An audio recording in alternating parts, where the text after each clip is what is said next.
আমাদের হ্যাচারির ঋণী পুকুরে মাছির পরিচর্যা হিসেবে বেশ কিছু আমাদের মেডিসিন ব্যবহার করতে হয়, যাতে মাছগুলো রোগাক্রান্ত না হয় এবং মাছগুলোর গ্রোথ যাতে ঠিক থাকে সেই হিসাবে।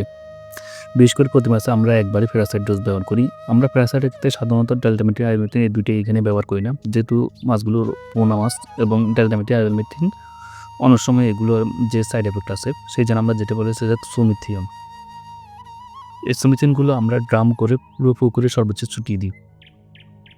এতে মাছগুলো সুস্থ থাকে, সবল থাকে আর মাছ প্যারাসাইট আক্রান্ত হয় না। ভিডিও আপনারা দেখতেছেন আমরা একটা সুমিথিয়ন নিয়েছি এবং যেটা আমরা ড্রামের মধ্যে পানি করে নিয়ে পুরো পুকুরে সমানভাবে ছড়িয়ে দিচ্ছি। সুমিথিয়ন ছিটাতে আমরা খুব কেয়ারফুলি থাকা লাগে, যেহেতু সুমিথিয়ন এক ধরনের যে কীটনাশকের মতন। আর এটা যেহেতু প্যারাসাইটের জন্য দেওয়া হয় এবং ছোট মাছগুলো যাতে দ্রুত সংসর্গ করে, সেজন্য আমরা এটাকে অল্প অল্প করে নিয়ে পুরো পুকুরে সমানভাবে ছিটিয়ে দিতে হয়। আপনারা ভিডিওতে অলরেডি দেখতেছেন যে আমাদের একজন স্টাফ যে ডাবার মধ্যে নিয়ে এবং অল্প পরিমাণে পানি নিয়ে আরেকটা বাটি দিয়ে পুরো পুকুরে সর্বোচ্চ ছিটিয়ে দিচ্ছে। এভাবে আমরা পুরো পুকুরটা ছিটিয়ে দিব। এটা যেহেতু নেটিং করা পুরো পুকুরের উপর সাইডে, যে জায়গায় নৌকা দিয়ে অর্থাৎ নৌকা দিয়ে যে লগি ঠেলে মারা কোনোভাবে সম্ভব না, সেইজন্য। সুমিথনগুলো আমরা প্রতি মাসে ব্যবহার করি। এতে যেটা হয় যে পুকুরের যে প্রাকৃতিকভাবে প্যারাসাইটগুলো জন্মগ্রহণ করে, অর্থাৎ মাছের আমরা যেগুলো উকুন বলি সেগুলো জন্মগ্রহণ করে, সেগুলো এই সুমিতের সাথে, সাথে চলে যাবে।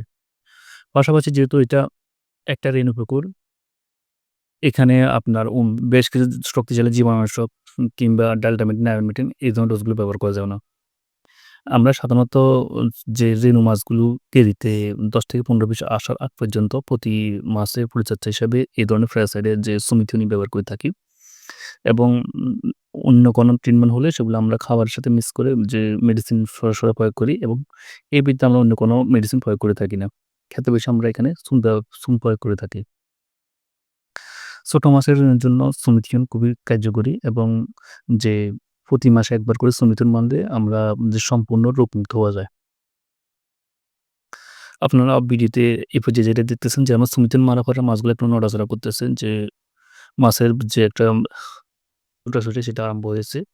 এটা হলো যে সুমিথিয়ন মাছের গায়ে লাগার সাথে, সাথে মাছ থেকে গাছ থেকে যে ক্র্যাশ বিহেভ আছে, হুম, সেগুলো দূর হওয়ার জন্য মাছের একটা মুভমেন্ট লক্ষ্য করা যাচ্ছে।